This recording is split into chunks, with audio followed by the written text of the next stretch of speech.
Y ahora me dirán, ok, pero esto es un caso aislado. ¿Cuál es tu verdadero argumento para hacer que nosotros sepamos que tenemos que desconfiar de los políticos, de los partidos y del propio Estado para limitarse? Bien, el argumento que yo les doy para que desconfíen de esto es que, en primer lugar, si esto ocurrió es porque hay una falla estructural dentro del Estado, es decir, las propias dinámicas y mecanismos internos del Estado no fueron suficientes para evitar que pasara.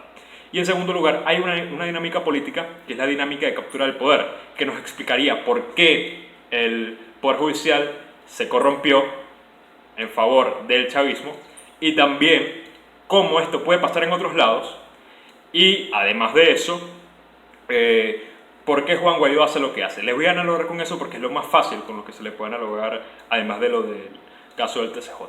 Entonces, ¿cuál es esta dinámica? La dinámica del captura del poder se basa en que nosotros vemos esto, pero en otros ámbitos, porque la captura, la colusión del poder en los tribunales, en lo que viene a ser la administración de justicia, es algo ya muy descarado, pero lo vemos en la administración provincial, la administración municipal, la administración estatal, el Senado, el Congreso y la administración federal. O sea, nosotros vemos siempre que los partidos ponen un candidato para el gobierno municipal, para el gobierno provincial, para el gobierno estatal, ponen un candidato para el Congreso, ponen candidatos para el Senado, ponen candidatos para la presidencia. Y cuando nos damos cuenta, si un partido logra ganar todo, el presidente designa a los ministros rigen los ministerios, de los ministerios depende el 50% de la capacidad burocrática del Estado.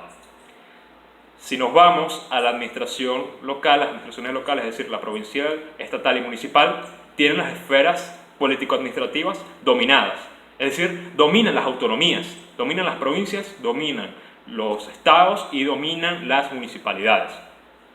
Y rigen esas administraciones, un partido tiene dominadas esas administraciones.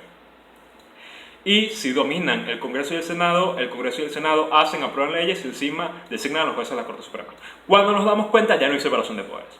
Y a lo mejor ustedes me dirán, no, Pedro, pero es que los partidos no buscan hacer esto, los partidos solamente preservan la regencia democrática de un país. Bueno, si los partidos no buscaran hacer esto, de plano no lanzarán tantos candidatos para dominar el mayor número de puestos posibles dentro del Estado, porque si los lanzan es exactamente para optar y tener posibilidades de dominar el poder, de probar cuánto apoyo tiene desde dentro y legitimarse para ejercer los cargos. Ahora, ¿por qué ocurre esta dinámica? Esta dinámica se basa en que los partidos quieren obtener y acumular el poder a través de insertarse en el mayor número de puestos posible dentro de la administración pública, con el objetivo de preservar su estabilidad política, no tener barreras de salida ni para ejercer el poder, ni para propulsar sus políticas, y además no tienen barreras de entrada para seguir acaparando el poder. Eso es lo que buscan los partidos, por lo que les acabo de explicar, y lo vemos siempre. Y esta dinámica no exime al Poder Judicial, como les reitero, es algo que es extremadamente descarado, pero ya lo vemos en otros ámbitos, y de todos modos se pone en riesgo la separación de poderes, por lo que les acabo de decir. Cuando nos damos cuenta ya no hay separación de poderes. Y eso es lo que buscan los partidos, y eso es lo que buscan las fuerzas políticas. Y lo que pasa con Guaidó es lo siguiente: no siempre una fuerza política va a lograr monopolizar el poder, ni va a dominar la mayoría del mismo, por lo que va a tener que tener un cogobernante. Va a haber una cogobernanza ahí, es decir, dos fuerzas políticas se alinean y gobiernan. Pero se puede confiar en que una línea de intereses coludidos se va a limitar entre sí, porque obvio, van a ejercer el poder juntos y ambos tienen el poder y ambos pactan para manejar ese poder.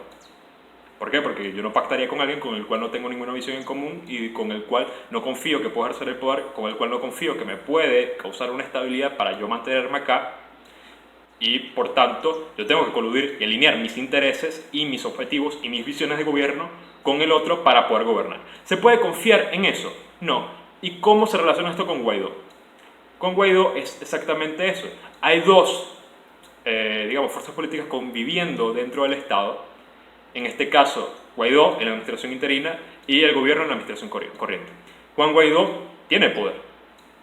Él tiene apoyo poblacional, tiene acceso a mercados internacionales, tiene acceso a activos en el extranjero del Estado venezolano, tiene apoyo internacional y tiene la administración interina. tiene la legitimidad constitucional.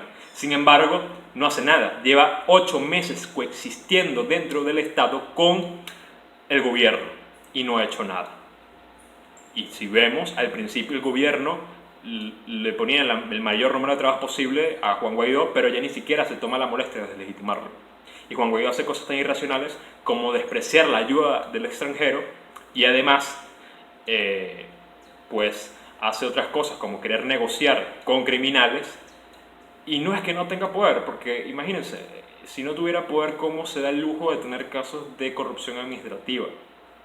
¿De dónde saca los recursos? Ahí es donde entra el tema. Ahí es donde hay una coexistencia y donde ambos gobiernan, cada uno por su lado, pero pactan y no se meten con el otro. Es decir, están ahí, pero ninguno se toca, ninguno se dice nada, simplemente coexisten y ahí están.